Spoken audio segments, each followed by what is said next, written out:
On vit dans une époque où on est noyé par l'information. On est noyé par la création de contenu que tout un chacun peut faire. On est noyé par l'information. On est noyé par les bonnes ou les mauvaises nouvelles. On est noyé par toute typologie de contenu. Et je dis ça en prenant aussi ma responsabilité parce que je crée du contenu. J'ai un peu plus de 220 vidéos qui sortent chaque année depuis maintenant 3 ans, même plus, sur mes différents canaux, sur mes différents réseaux sociaux. Et j'ai aussi compris, à force de faire du contenu, que le but, c'était pas non plus que de faire du contenu pour faire du contenu, c'était d'instruire, d'apporter de la valeur. Et bien sûr, je suis pas la seule avec cette optique-là. Il y en a d'autres qui n'ont pas forcément cette optique-là en tête, avec toute la création de contenu en masse grâce à l'intelligence artificielle, etc., etc. Mais bon, on va pas rentrer dans ce débat-là. Et en fait, le problème, c'est que je l'ai vu, on en a parlé plein de fois dans d'autres épisodes, consommer du contenu, c'est pas forcément ce qui va vous faire progresser. Alors cet épisode, il m'a été fortement inspiré après avoir lu le livre de Tiago Forte, Construire un second cerveau. Alors ce livre, il est vraiment bien pour toutes les personnes qui aiment se structurer, qui aiment comprendre un petit peu comment est-ce qu'on structure sa pensée, son apprentissage, etc. Parce qu'il donne pas mal d'outils pour nous permettre, en fait, quand on consomme du contenu, quand on aime consommer du contenu pour s'instruire, de le ranger, en fait, pour le retrouver et surtout de l'utiliser. D'accord ? Donc tout cet épisode, ça reprend un petit peu ce que Tiago dit, mais ça ne remplace pas le livre. Donc je vous conseille vraiment, je vous le mets là. Si vous avez envie de l'acheter, il est vraiment, vraiment pas mal. Tout d'abord, bienvenue sur Coach ton budget et business, le podcast dédié à la thune, à l'ambition, à la réalisation de ses rêves, mais aussi au marketing et à l'entrepreneuriat en Suisse particulièrement. Je suis Janice, formatrice en marketing et business, mais aussi créatrice de contenu dans la finance personnelle. Dans ce podcast, on parle d'argent pour s'éduquer, apprendre à gérer, comment réaliser nos projets de vie avec. Si tu es nouvelle ou nouveau, abonne-toi pour ne manquer aucun épisode, ils sont pépites et très importants. Mets une note à ce podcast si tu l'aimes, et puis si tu l'aimes encore plus, tu peux t'abonner à la newsletter et tu l'auras dans ta boîte mail directement toutes les semaines. Le podcast est disponible sur YouTube, sur Spotify, sur Apple Music, vraiment partout. Alors n'hésite pas à suivre Coach ton budget et business. Allez, c'est parti pour le sujet de la semaine.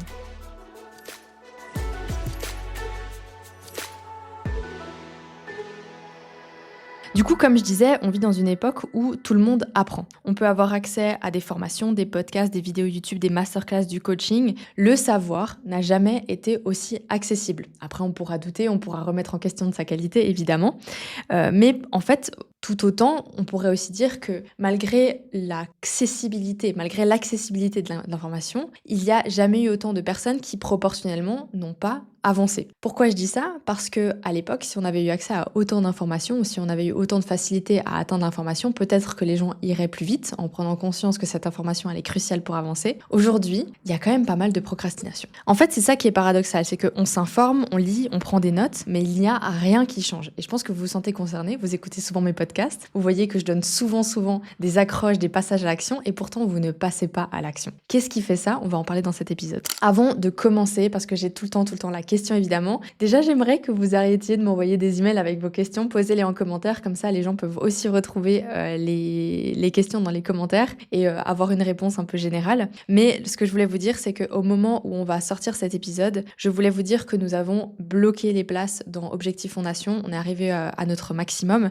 et on va en réouvrir pour le mois de décembre. Mais pour ça, on va vous proposer un truc assez unique que j'ai jamais fait. Je vais pas vous spoiler là parce que tout va se passer en newsletter et puis sur les réseaux sociaux, donc je vous invite à me suivre sur Instagram ou à vous abonner à la newsletter. On va vraiment quasiment exclusivement que communiquer par là, c'est pour éviter de spoiler ou d'avoir un petit peu trop d'informations dans les podcasts. On va organiser quelque chose qui va durer un certain temps et qui va vous permettre d'obtenir vraiment mes conseils, mon savoir pendant tout un certain temps et qui vont vous permettre à terme, si vous en avez envie, de rejoindre Objectif Fondation. Pourquoi on vous fait passer par là ? Pour vraiment vous montrer patte blanche, vous dire voilà, c'est comme ça à l'intérieur d'Objectif Fondation, on vous traite comme ça, c'est-à-dire bien. On vous montre exactement ce dont vous avez le droit et en fait à la fin, vous aurez le choix, l'opportunité de passer dedans avec des avantages que vous n'avez pas en temps normal. Donc c'est aussi pour ça qu'on vous fait passer par là, c'est pour vraiment vous montrer, ok, passez par là, en plus de vous montrer patte blanche et de vous montrer comment ça fonctionne,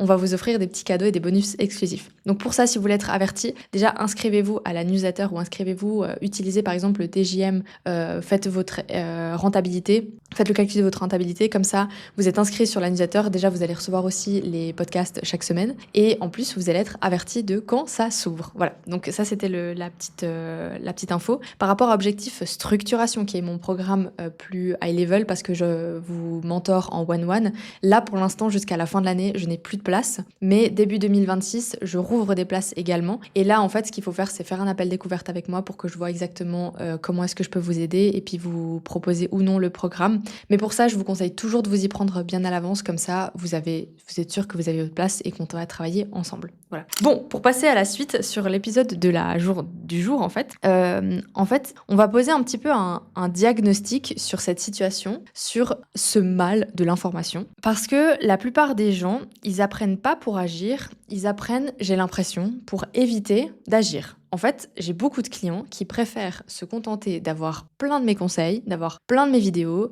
d'avoir plein de mes workbooks, d'avoir plein de mes templates, décider ça, pour derrière ne jamais passer à l'action. Et en fait, j'ai l'impression que cette procrastination, elle est déguisée en développement personnel et elle vous empêche vraiment d'avoir des effets dans votre vie. Et c'est tout ce dont j'aimerais discuter dans cette première partie. Ce que je vais voir, mais c'est à un niveau vraiment plus débutant. C'est-à-dire que mes clients qui sont plus avancés, qui sont par exemple dans l'objectif structuration, ils souffrent beaucoup moins de ça. Ils sont beaucoup plus dans le passage à l'action. Et c'est, je pense, la grosse différence entre un entrepreneur débutant et un entrepreneur qui est déjà bien avancé. C'est que l'entrepreneur avancé, il va comprendre là où il doit jouer. En tout cas, il va vite comprendre là où il doit intervenir sur son business pour qu'il y ait vraiment un changement notoire. Tandis que le débutant, il n'a pas encore cette connaissance. Le débutant, ça veut dire quelqu'un qui est peut-être dans ses premières années d'entrepreneuriat, qui a encore son job à côté, qui ne sait pas trop comment ça fonctionne. Il va avoir beaucoup plus de mal à comprendre et à prioriser les actions qui vont le mener vers ses objectifs. Et c'est tout là la différence, par exemple, entre un objectif fondation et un objectif structuration. Objectif fondation, on a encore besoin souvent de vous prendre par la main pour vous montrer c'est ça que tu dois faire pour avoir tel et tel résultat. Et c'est pour ça que moi j'ai mis vraiment le point d'honneur sur tous mes accompagnements à bosser chacune des étapes dans des plans d'action qui vous permettent de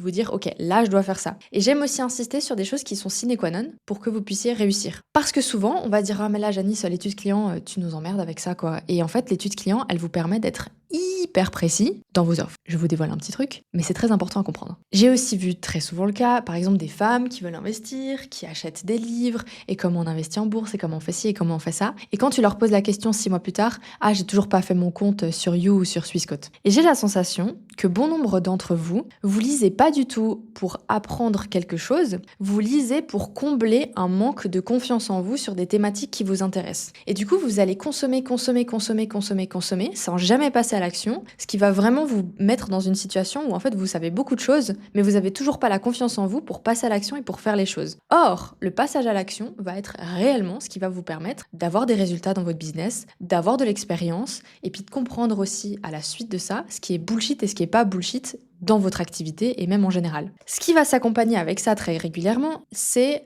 le moment parfait, la recette parfaite, la stratégie parfaite. Or, ce n'est pas possible d'avoir tout parfait, surtout quand vous démarrez. Et je vais vous raconter un petit truc un petit peu personnel. Enfin personnel, c'est business, mais c'est personnel. Donc, vous savez que moi, je suis pas en activité depuis des mille et des cents. Hein. Ça fait pas 8 ans que j'ai ma boîte, je suis pas implémentée comme un vieux dinosaure sur le marché, bien au contraire. Mais par contre, j'ai passé mon temps à restructurer ma boîte parce que je suis passée de seule à en équipe. Et je le vois maintenant, ce passage à l'action m'a permis de comprendre beaucoup de choses à propos de mon business et de dire oui ou dire non beaucoup plus facilement à des choses qui, je pense, sont efficaces ou ne sont pas efficaces. Mais ça, sans le passage à l'action, sans avoir expérimenté, c'était impossible de le faire. Et c'est pour ça que pour moi, vous n'avez pas besoin de plus de clarté, vous n'avez pas besoin de plus d'informations pour agir, vous avez besoin d'agir pour avoir plus d'informations et pour avoir plus de clarté.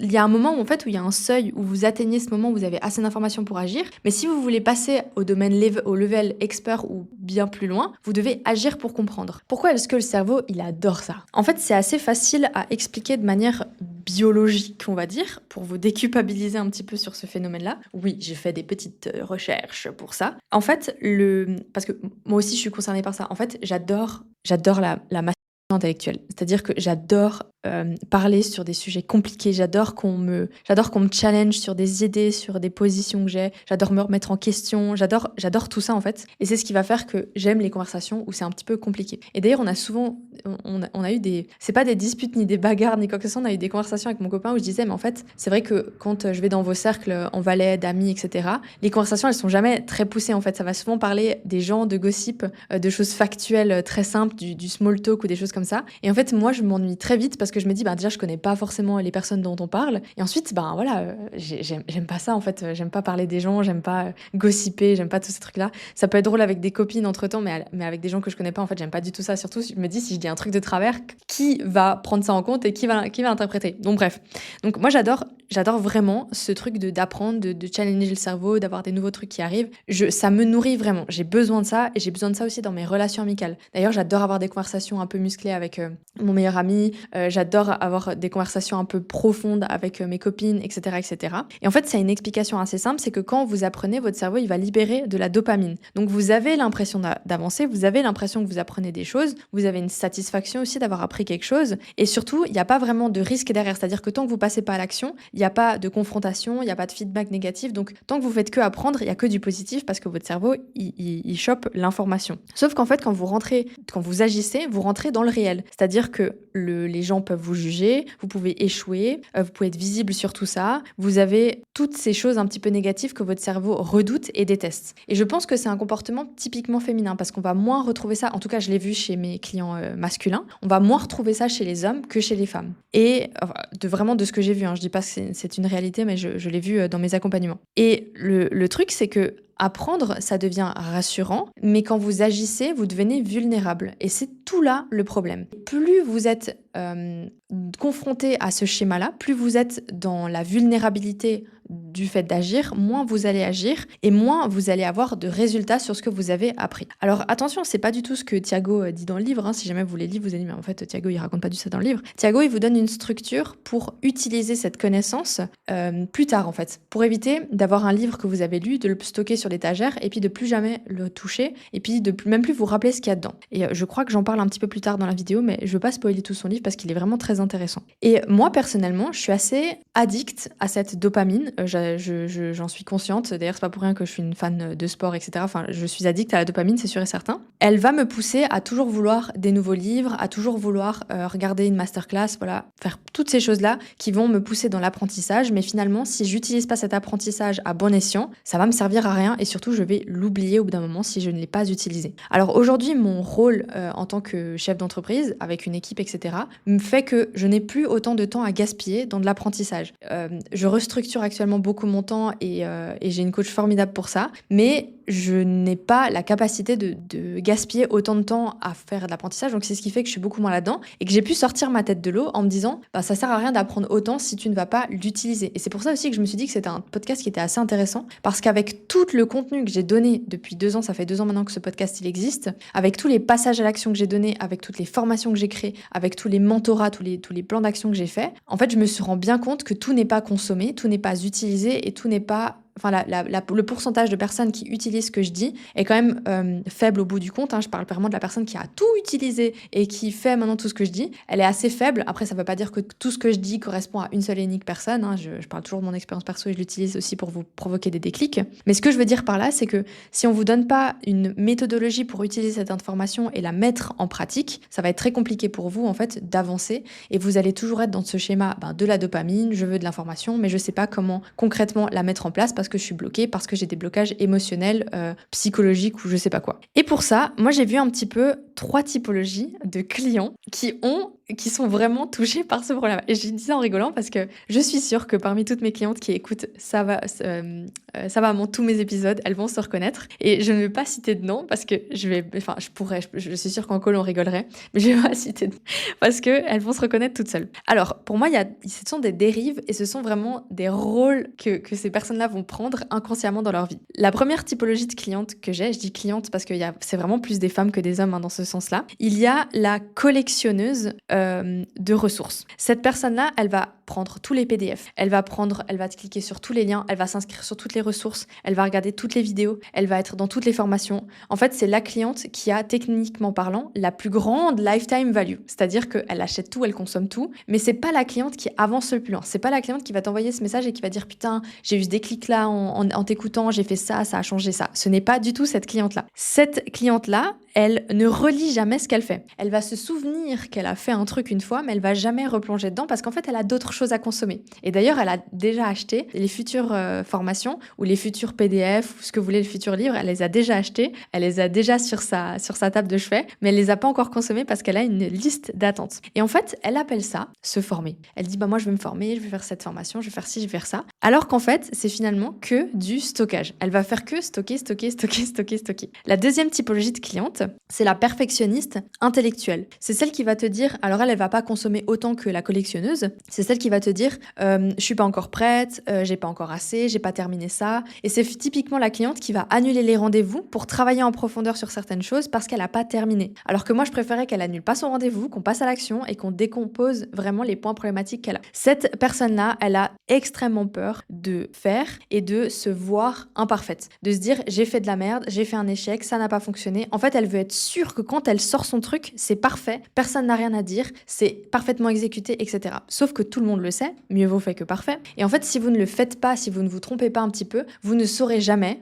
Franchement, je ne l'ai jamais dit avec autant de conviction, vous ne saurez jamais ce qui fonctionne et ce qui fonctionne pas. Je le sais parce que moi aujourd'hui, j'ai tellement pratiqué le faire, je suis tellement dans le passage à l'action sur tout ce que je fais, qu'en fait quand je n'ai pas la connaissance de si ça marche ou si ça marche pas, je suis incapable de décider. Et du coup je me dis il faut faire, faut qu'on fasse et on verra. Et c'est ce qui fait que je pense que je mets parfois ma team à rude épreuve parce que je veux vraiment faire beaucoup de choses et qu'ils sont un peu là genre non mais là Janice, faudrait peut-être qu'on arrête de mettre des choses en place, faudrait peut-être qu'on arrête de faire des projets différents. Oui, on va arrêter de faire des projets différents, promis. Et du coup, en fait je suis complètement l'inverse de cette perfectionniste. Après, moi, j'interviens quand même un mort sur l'expérience, sur le fait que ce soit bien picobello. Et je le prends hyper mal quand c'est mal fait parce que je me dis, putain, là, t'as merdé. Mais après, j'accepte et je me dis, ok, on va changer ça. C'est pour ça qu'on fait aussi beaucoup de questionnaires de satisfaction, etc. dans Coach ton business particulièrement. Et ensuite, la dernière, elle est peu avouée, cette typologie de cliente, c'est celle qui va avoir le syndrome de la comparaison parfaite. Donc, plus elle va apprendre, plus elle va se comparer. It's me. It's me. I am that person.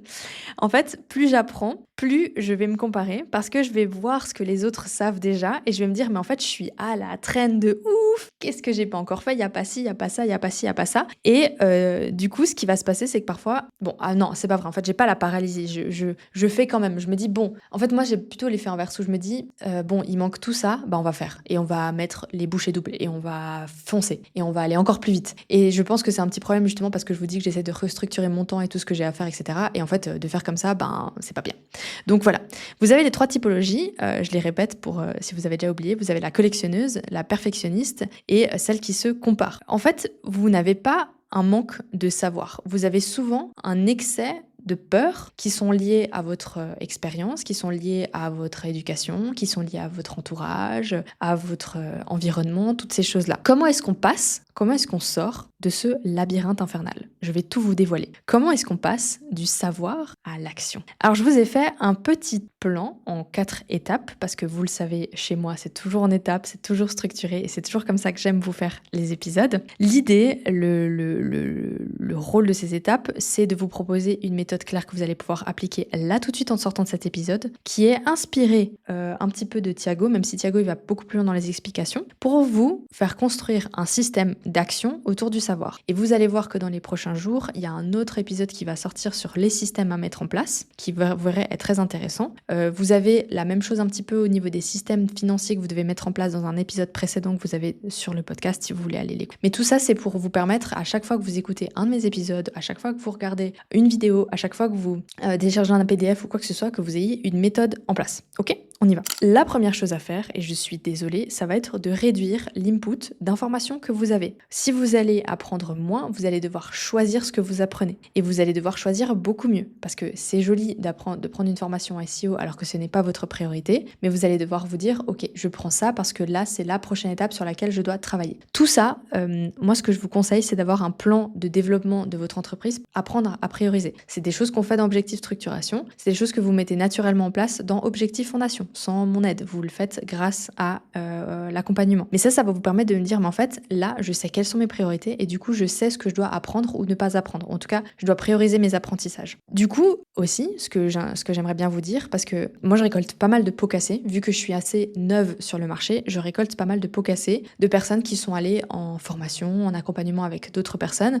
Et je dois vous le dire aujourd'hui, parce qu'on m'a posé la question une fois, on me dit, mais c'est quoi ta méthode? En fait, moi, j'ai pas de méthode. J'ai pas de méthode parce que je vous enseigne l'entrepreneuriat. Et dans l'entrepreneuriat, les gens qui ont des méthodes, ce sont des gens qui se sont appropriés des process, des manières de faire. Et en fait, finalement, l'entrepreneuriat a quand même relativement toujours les mêmes étapes. Du moment où vous commencez, où vous avez une entreprise qui fonctionne et qu'elle est à restructurer, on passe tous par les mêmes étapes. Que vous passez par un gourou ou par quelqu'un d'autre, vous passez par les mêmes étapes. Et en fait, moi, j'ai choisi une voie d'apprentissage pour vous permettre de comprendre toutes ces étapes-là et de pas vous dire ça c'est la méthode Janice. Il n'y a pas de méthode Janice en fait. C'est comme ça que ça fonctionne. Et le jour où vous avez terminé avec moi ou que vous avez compris un petit peu tout ça, vous puissiez choisir en conscience la prochaine personne qui vous accompagne par rapport à toutes ces étapes-là. Et pas que vous soyez obnubilé par un gourou qui va vous dire ouais mais là tu vois ça c'est ma méthode, voilà, qui soit bref et qui soit un peu flou sur sa méthode, justement parce qu'en fait sa méthode elle est pas si compliquée que ça et qu'il vous absorbe via une technique de vente assez facile et puis que en fait vous vous fassiez avoir par une méthode qui est pas ce qu'il vous fallait. Je vais vous dire,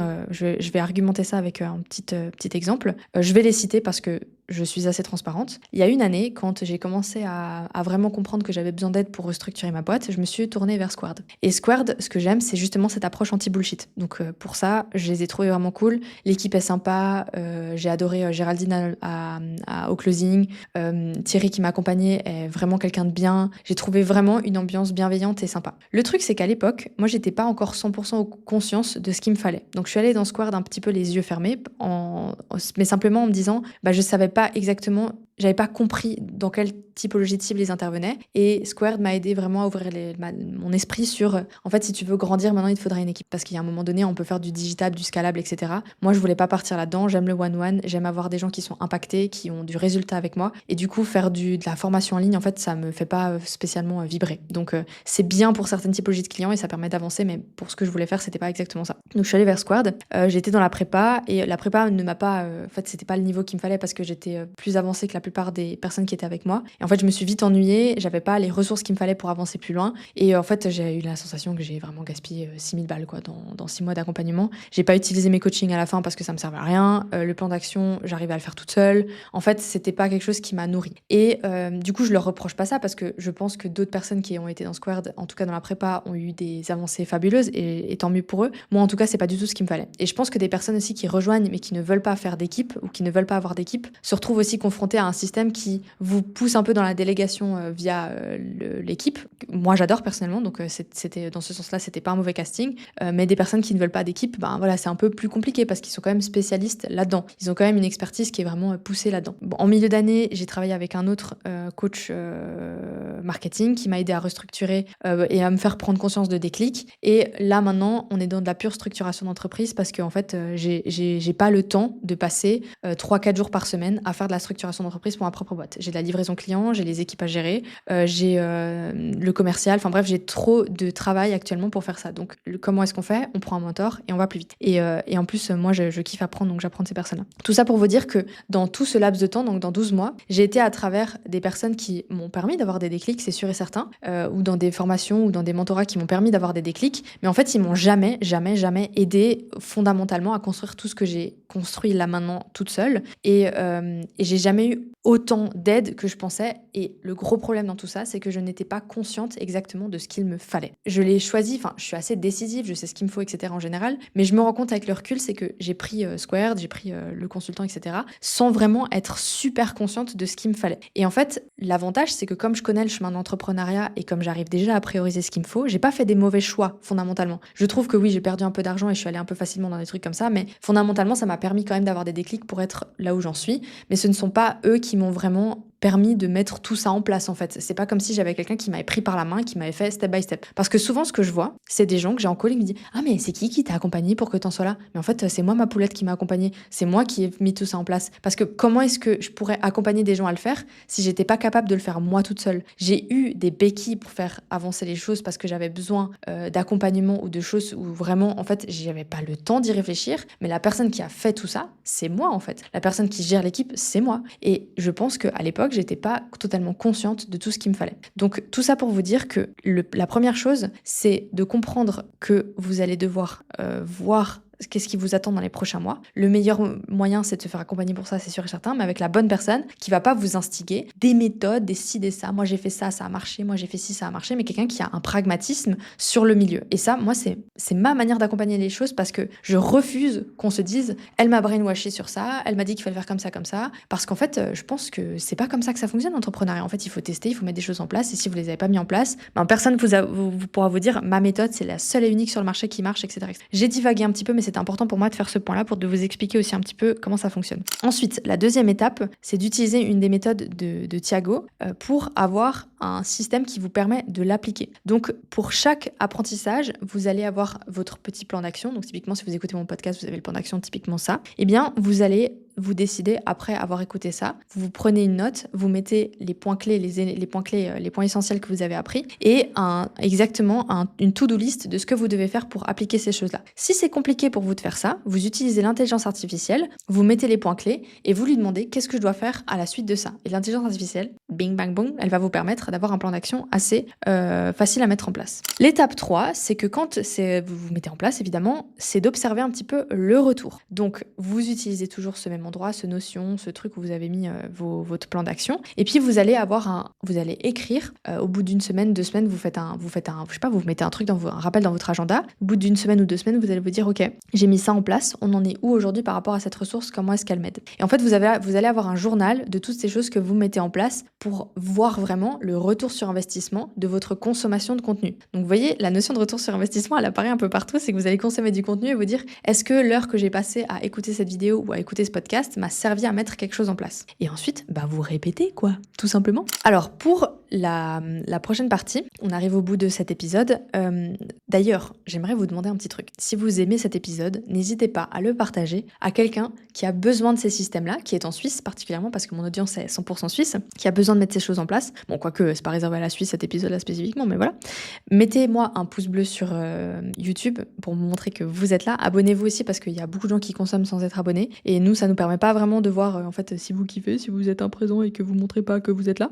Et sur Spotify, vous pouvez aussi mettre des commentaires et vous pouvez noter cet épisode. Et ça, franchement, ça m'aiderait de ouf. Ce serait un petit peu la demande que j'ai à vous faire par rapport à tous ces épisodes que je vous donne et toutes ces inputs. Donc si vous pouvez le faire, ce serait super sympa. Et de mettre un petit commentaire, même si c'est un commentaire sympa, etc. Ça me fait toujours plaisir et ça me fait toujours plaisir de voir que vous êtes là en fait. Alors, je vais pas tout vous spoiler parce que je vous dis, il y a un épisode qui sort complet sur les systèmes à mettre en place en fait. Et cet épisode, il est assez pépite. Mais grosso modo, en fait, ce que j'aimerais vous proposer, c'est d'ancrer cette logique de système d'expertise qui va vous permettre d'absorber du savoir et de l'étaler derrière dans votre business, dans votre vie, etc. Parce qu'au final, ce qui est important de comprendre, c'est que le faire une fois, c'est bien, mais répéter et avoir un process qui vous permet de le répéter, ça va vous permettre d'être constant. Et vous le savez, dans le sport, dans l'entrepreneuriat, dans la vie en général, ce qui est récompensé, c'est la constance à partir du moment où elle est bien faite. Et j'aimerais vous amener vers ça. Alors, ce que j'ai réalisé et ce que je vous explique dans tout cet épisode qui va sortir sur les systèmes, c'est que les entrepreneurs qui avancent, ce ne sont pas les entrepreneurs qui sont naturellement motivés. Ce sont ceux qui ont vraiment des routines et des systèmes. Et du coup, dans ce sens-là,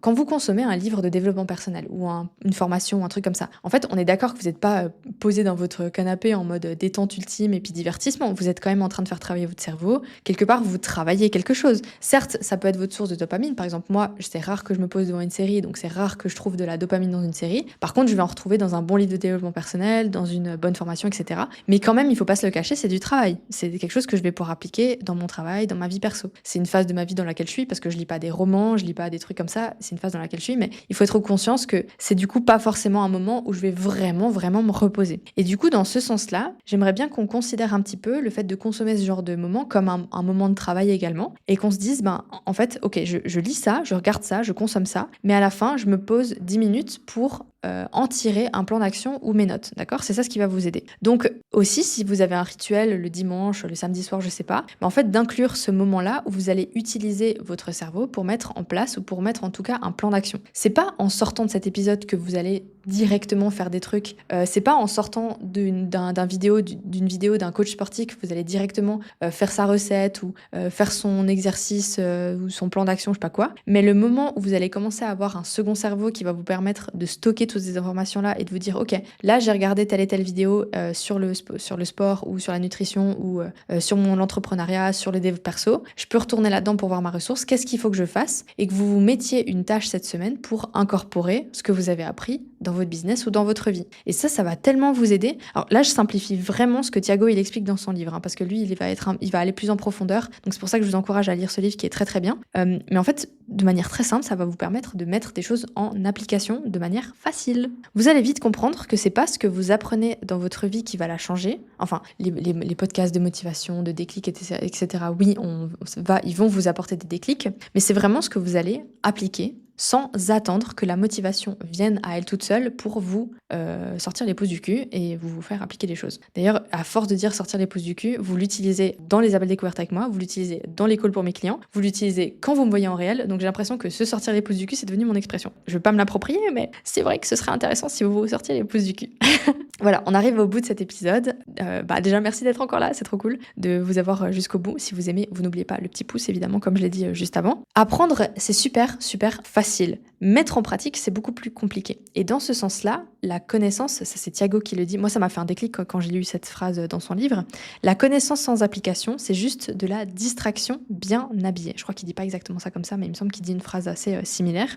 Et la connaissance que vous allez appliquer, c'est la puissance que vous allez vous permettre dans votre vie, dans votre business particulièrement. Donc si je résume un peu tout ce que j'ai dit, grosso merdo, le but ça va être de réduire cette distraction, de vous concentrer sur les meilleures ressources qui vont vraiment vous faire avancer. Peut-être de vous désabonner aussi de certaines personnes, pas de moi s'il vous plaît, de vous désabonner de certaines personnes qui vous apportent pas cette valeur, d'enlever des newsletters qui ne vous apportent plus rien, toutes ces choses qui, en fait, à ce jour, ne vous apportent plus rien. Donc vous allez vous désabonner, réduire un petit peu le flux et de commencer, alors si vous le voulez, ce sera dans Objectif Fondation, d'avoir un plan de développement qui va vous permettre de vous développer dans les prochains mois, tant au niveau personnel qu'au niveau business, et de prioriser cet apprentissage de ressources. Parce que le savoir, même si on dit le savoir c'est la richesse, ou je sais plus, je sais plus ce que c'est la phrase, le savoir il va pas vous rendre riche en fait, il va pas non plus vous rendre libre, il va pas vous rendre meilleur tant que vous l'appliquez pas, tant que vous utilisez pas ce savoir pour faire quelque chose, ça va servir à rien. Par exemple, moi si je vous disais juste tout ça mais que je l'appliquais pas, je ne serais pas dans une position de vie où je vous serais en train de vous dire je vais investir dans mon premier bien IMO, j'ai tant et tant de fortune, j'ai fait tant de chiffre d'affaires, j'ai tant d'employés, j'ai tant de clients, etc. Si je ne le faisais pas, tout ça n'existerait pas. Donc je serais quoi? Je serais juste un prof. Voilà. Un prof, il applique pas forcément ce qu'il dit. Il va appliquer une théorie et vous devez aller tout seul dans la vie appliquer cette théorie. D'accord? Je serais juste un prof. Donc je ne suis pas juste un prof, j'applique vraiment ce que je vous dis. Et c'est pour ça que je vous invite à le faire de même. Alors pour conclure cet épisode, je vous inviterai du coup cette fois à ne pas reconsommer un podcast derrière le mien ou une vidéo derrière la mienne, mais plutôt à prendre une feuille et un papier, ou si vous êtes fan de Notion comme moi, d'aller sur votre Notion, de créer une page Second Brain, second cerveau, et puis de commencer à noter ce que vous voulez mettre en place à la suite de cet épisode. Et de vous aider aussi, pourquoi pas, de l'intelligence artificielle pour le faire. Et ce que je vous dirais en prime, c'est si ça vous intéresse de télécharger ou d'acheter le livre de Thiago Forte, Construire un second cerveau, qui va vous aider à mettre en application tout ça et qui va que pouvoir vous permettre à la suite, dans tous les épisodes que j'ai fait, dans tous les épisodes que je vais faire, d'appliquer chaque conseil et d'avoir un réel impact sur votre business. En tout cas, moi je vous dis à la semaine prochaine pour la prochaine vidéo où on va vous emmener dans les coulisses de nos ateliers en présentiel à Lausanne pour que vous voyez vraiment comment ça se passe dans Coach ton business. Si vous avez envie qu'on travaille ensemble, je vous l'ai dit au début de l'épisode, vous utilisez la liste qui est ci-dessous pour vous inscrire à la liste d'attente et puis vous verrez, on va vous préparer avec Eva des méga surprises de dingue en novembre pour que vous puissiez avoir une très belle année 2026 avec votre business. Et je vous dis à tout bientôt et bisous.